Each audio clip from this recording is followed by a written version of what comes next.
sama yaay daf ma manqué ak sama papa rek laa xam des fois dinaa xuloo ak ñoom dinaa jàppante ak ñoom lu ko waral feebar bi moo ko waral na feebaru xel lu mu lay def loo yëpp maanaam dafa bëri des fois dama koy ne yaay man kat ni ma nekkee tayu ma ko moom sax day toog di jooy lu ko waral feebar bi.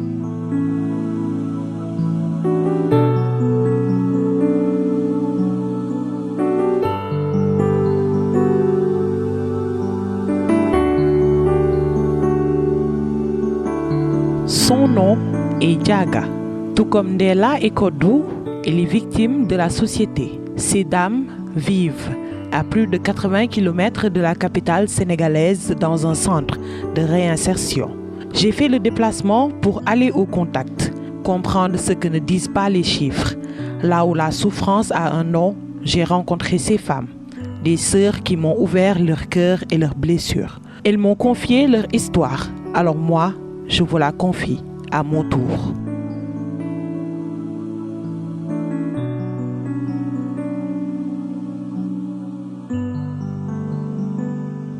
Ndella s'est mariée jeune.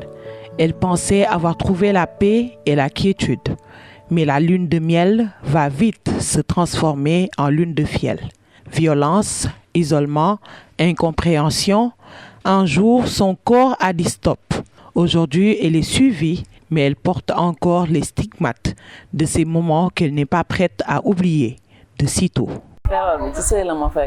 mais dama doon def su ma tëddee sama nekk tëdd ci kaw lal bi damay lal bi day juutoog man affaire bi dikkim bu garaaw sama xel jaxasoo su ma duggee ci waañ bi du ma gis ndabi damay jaxasoo su ma demee marché su ma duggee fàtte ko fa ñëwaat ak samay loxoy neen stress bu bëri moo la ko jox waaw bu bëri dama doon wéet xalaat bu bëri bi di la sonal waaw te sëy bi dama nekkoon ci kër koo xam ne sama njëkk dafa génn àdduna bàyyi fa ay xale te xam nga boo yoree xale yoo xam ne seen yaay dafa génn àdduna ak nit ñi ni ñuy xalaat ne noonu nga téyee xale yi xalaat bu bëri boobu moo ma doon sonal.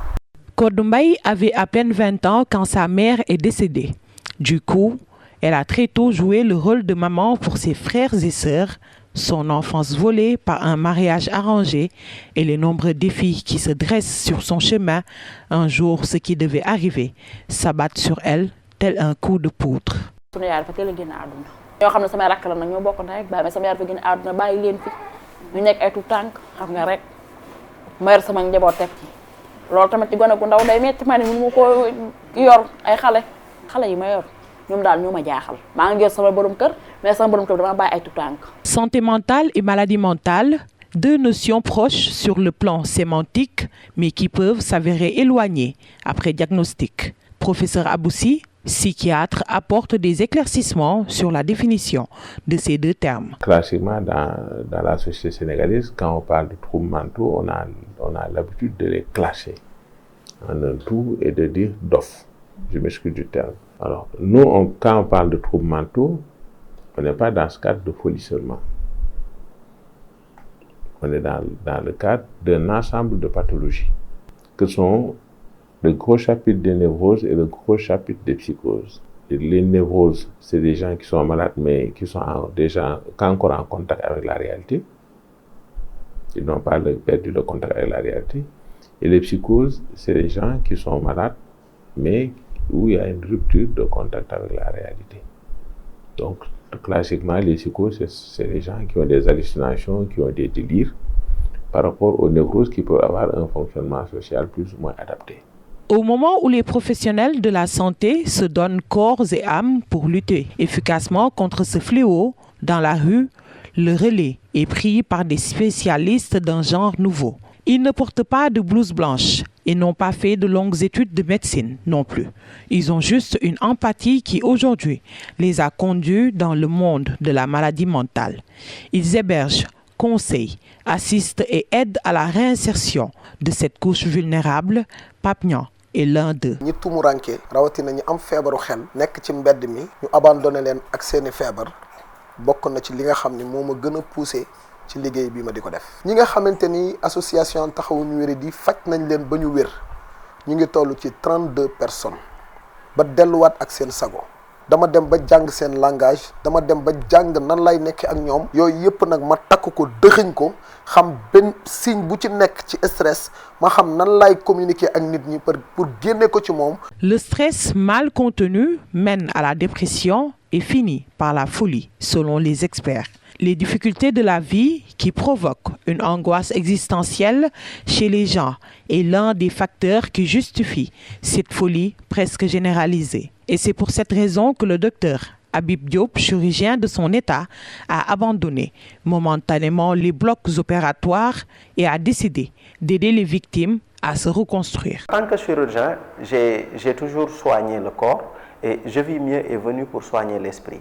Soigner l'esprit, c'est dans le sens où j'ai toujours aimé accompagner les gens, discuter avec eux, pour les améliorer, pour leur permettre d'atteindre leur objectif. Parce qu'aujourd'hui, le stress peut venir de plusieurs sources. Et puis, on est tous différents.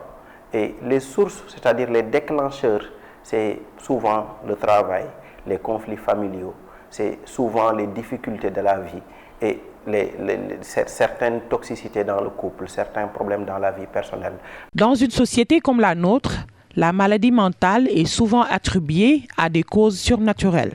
C'est ainsi que l'entourage des victimes pense d'abord à recourir au service du guérisseur du quartier en lieu et place de l'hôpital ou des services spécialisés. Vous savez, le premier psychologue des Sénégalais, c'est le marabout. Donc cela n'est pas seulement tributaire d'une certaine chose, mais c'est parce que nous voyons les choses d'une certaine manière.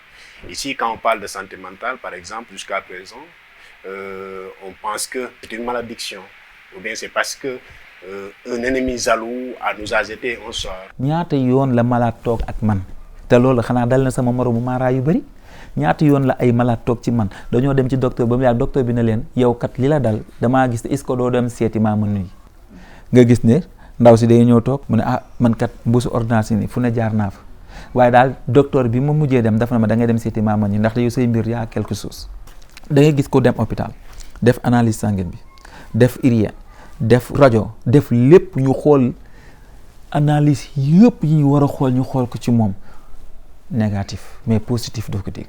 Face à cette problématique de la prise en charge de logique s'entrechoquent, l'une est d'ordre mystique, l'autre scientifique. Entre le marteau et l'enclume, le professeur Sy estime que le spécialiste est parfois obligé de jouer aux équilibristes dans ce cas de figure. Près de 75% des patients qui viennent à l'hôpital passent d'abord par le guérisseur. Aller à l'hôpital, c'est la croix et la bannière. Le guérisseur, la plupart du temps, habite dans le quartier. Donc il est beaucoup plus accessible. Sa consultation semble plus accessible parce qu'il va vous demander au début, oui, donnez 1000 francs, donnez 2000. Alors qu'à l'hôpital, quand vous venez, c'est le ticket de la consultation, c'est les analyses, c'est l'ordonnance. Il vous donne une explication de votre maladie qui cadre avec vos croyances culturelles. Ça, c'est beaucoup plus compréhensible pour quelqu'un qui n'a pas fait les bons, qui n'a pas fait sa scolarité, que de lui dire que cette maladie est due à un facteur XY ou bien un parasite. Donc, c'est tous ces éléments qui font que la plupart du temps, les patients, ils passent par la case guérisseur avant de venir à l'hôpital. D'où l'intérêt que nous avons, nous, de pouvoir intégrer cela dans notre approche thérapeutique. Tout simplement, dans les premières manifestations de la maladie, au lieu que le patient vienne et qu'il y ait une prise en charge rapide et adéquate, ils vont errer, aller de guérisseur en guérisseur. Et c'est après 2, 3 ans, 4 ans, 5 ans d'errement qu'ils vont finir par venir à l'hôpital.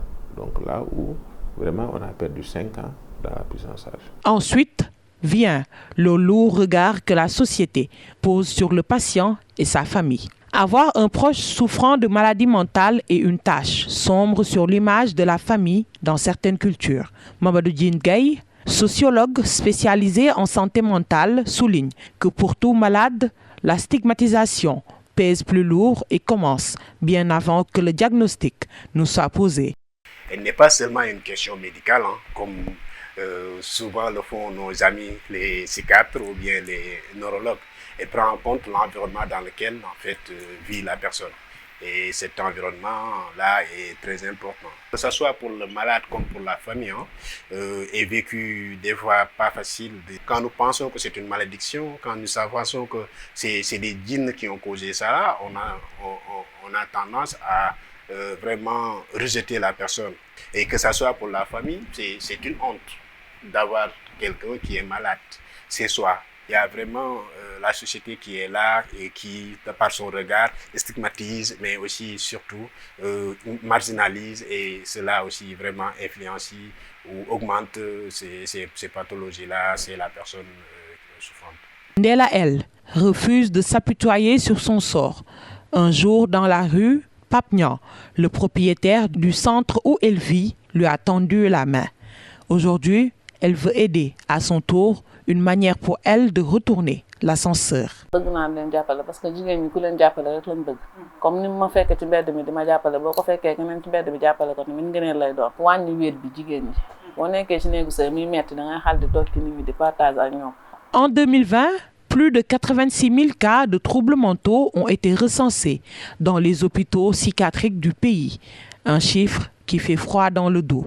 Et pourtant, le contraste est saisissant. Le Sénégal ne compte que 43 psychiatres pour 18 millions d'habitants et seules 15 structures spécialisées existent dans tout le pays, pour la plupart concentrées à Dakar. Un déséquilibre qui limite l'accès aux soins, ce qui creuse un peu plus chaque jour le fossé entre Dakar et les zones de l'intérieur du pays.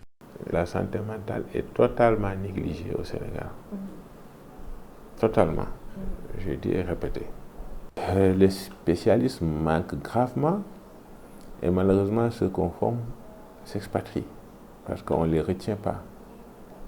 Donc du coup, le gap il est beaucoup plus profond. Aujourd'hui au Sénégal, on est aux alentours d'une quarantaine de psychiatres pour tout le Sénégal, pour 18 millions de personnes. À ce même moment, il y a à peu près l'équivalent du même nombre de psychiatres, sinon plus, qui sont en France.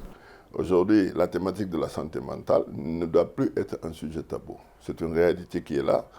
La maladie mentale doit être perçue comme une maladie comme toutes les autres maladies. L'accepter, le comprendre et vraiment lever les tabous et la stigmatisation. Et pour cela, on a besoin d'investir sur l'humain. Mais tant qu'on n'investira pas sur l'humain, on n'arrivera à rien du tout. En 2024, la division de la santé mentale du ministère de la Santé a lancé le plan stratégique d'amélioration de la qualité des soins en santé mentale 2024-2028 avec un budget de 17 milliards. Et le 29 avril 2025, le Premier ministre Ousmane Sonko a pris la parole au Conseil des ministres pour dénoncer une loi obsolète, regretter l'errance des malades dans la rue et appeler à des réformes urgentes. Le plan stratégique de santé mentale 2024-2028, doté de 17,9 milliards de francs CFA, vise un accès universel à des soins de qualité sans stigmatisation. Mais les obstacles persistent. Manque de structures adaptées, errance des malades, financement insuffisant et retard dans les formations de professionnels. Face à ce constat, le Premier ministre donne des instructions claires. Les ministres de la Santé, de la Justice et de l'Intérieur devront finaliser, avant le 30 août 2025, la réforme de la loi de 1975. Cette réforme devra notamment simplifier la prise en charge des malades en errance et renforcer les capacités de structures spécialisées. Le ministre de la Santé et de l'Action sociale lancera une vaste campagne de sensibilisation pour mobiliser les familles et les communautés, car la santé mentale est l'affaire de tous. En plus d'un manque de moyens pour la prise en charge, la stigmatisation et le rejet dont souffrent les personnes atteintes de maladies mentales font perdre la tête à ces soldats qui travaillent pour un changement de paradigme. Djaga, Ndella, Kodo et tant d'autres continuent de se battre dans l'ombre pour restaurer leur dignité. La réussite de cette mission noble et exaltante dépend moins des déclarations d'intention que de prise de mesures hardies, le tout dans une politique sanitaire digne de ce nom, mais aussi par une reconversion des mentalités. Ce regard qui soigne autant que les médicaments, car derrière chaque statistique, il y a un visage.